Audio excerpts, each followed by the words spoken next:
우연한 승리를 축하하지는 않겠다. 낙태죄 폐지에 붙여. 2021년 1월 1일 66년간 여성을 억압한 형법상 낙태의 죄가 드디어 폐지되었다. 대학생으로서 여성으로서 낙태죄를 전면 폐지하기 위해 여기까지 달려온 우리는 오늘 그 목표를 어느 정도 달성했다고 생각할 수 있겠으나 역사적이지만 찝찝한 승리가 우리로 하여금 마음 편히 축배를 질 수 없게 한다. 2019년 4월 11일 헌법 불합치 결정 이후 정부는 헌법재판소가 제시한 대체 입법 기간 2020년 12월 31일까지 약 1년 8개월이라는 시간 동안 국민들과 사회적 합의를 가질 시간이 있었으나 헌법재판소의 결정 같은 건 없었다는 듯한 태도로 일관했다. 그리고 기한이 3개월도 채 남지 않은 2020년 10월 6일이 되어서야 낙태의 죄를 존속하는 형법 일부 개정 법률안을 돌연 발표했다. 여성계, 종교계, 시민 간 갈등이 예상된다는 이유로 밀실 야합을 통해 각 부처 간 의견 통일과 신속한 개정 절차를 통해 날치기로 낙태죄를 유지하려 한 것이다.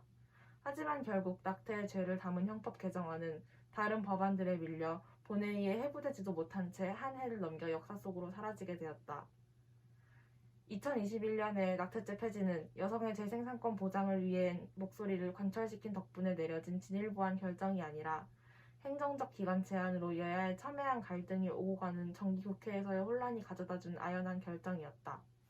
여성의 임신 중단에 충분한 사회적 합의가 이루어지기 힘든 이유에는 여러 가지가 있지만 국가의 책임을 빼놓을 수 없다. 국가는 여성의 기본권 보장을 위해 책임지고 임신 중단에 대한 인식 개선에 힘써야 한다. 먼저 낙태라는 단어를 수정해야 한다. 공식적인 언어로 사용하는 낙태는 떨어질 낙에 아이벨 태를 써 태아를 떨어뜨린다는 의미를 가진 편향적인 단어이다. 원치 않는 임신은 여성과 남성의 성관계를 통한 양성 간의 일임에도 불구하고 여성에게만 죄책감을 씌우고 임신한 여성이 태아를 살해한다는 악의적 오독을 이끌어내는 남성 중심적인 언어이다.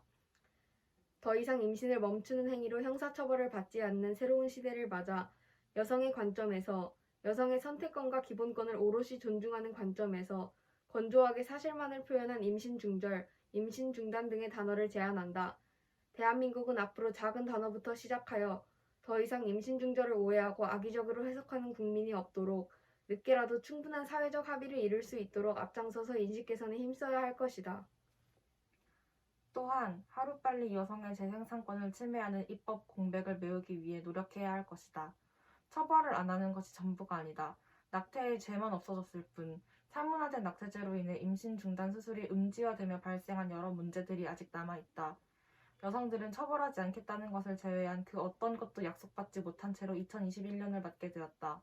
여성은 존엄한 국민으로서 언제 어디서든 안전하고 정확한 정보와 임신 중단 관련 공식 의료 서비스를 제공받을 수 있어야 하고, 의료진들은 여성들에게 정확하고 안전한 정보를 전달하며 적절한 조치와 수술을 진행할 수 있어야 한다. 임신과 출산을 경험한 여성에게 주어지는 차별과 억압에 대한 조치 역시 수반되어야 할 것이다. 진정 여성을 국가의 일원으로 생각한다면 여성이 꼭 누려야 할 재생산권 보장을 위한 정책을 고민하고 마련하라. 우습게도 여성에게는 전쟁터나 다름없는 낙태죄 논의는 대한민국 정부와 국회의 관심 바퀴였기 때문에 얼결에 우연하게 폐지되었다. 하지만 낙태죄 폐지라는 변화 역시 여성들이 우리가 꾸준히 관심을 기울이고 행동하고 연대했기 때문에 이뤄낸 승리임을 알고 있다. 그럼에도 불구하고 우리의 뒤엔 각자의 삶을 초조하게 기다리는 여성들이 있기 때문에 우리는 여기서 만족할 수 없다. 처벌은 사라졌으나 안전망은 여전히 부재하다. 우리 대학생들은 마지막의 마지막까지 단 한 명의 여성도 고통 속에서 임신 중절을 경험하지 않는 날이 올 때까지 투쟁할 것이다. 낙태죄 없는 새해를 맞아 입법 공백을 보완하고 안전망을 구축하는 것을 그 어떤 사안보다 중대히 다루어야 할 것이다.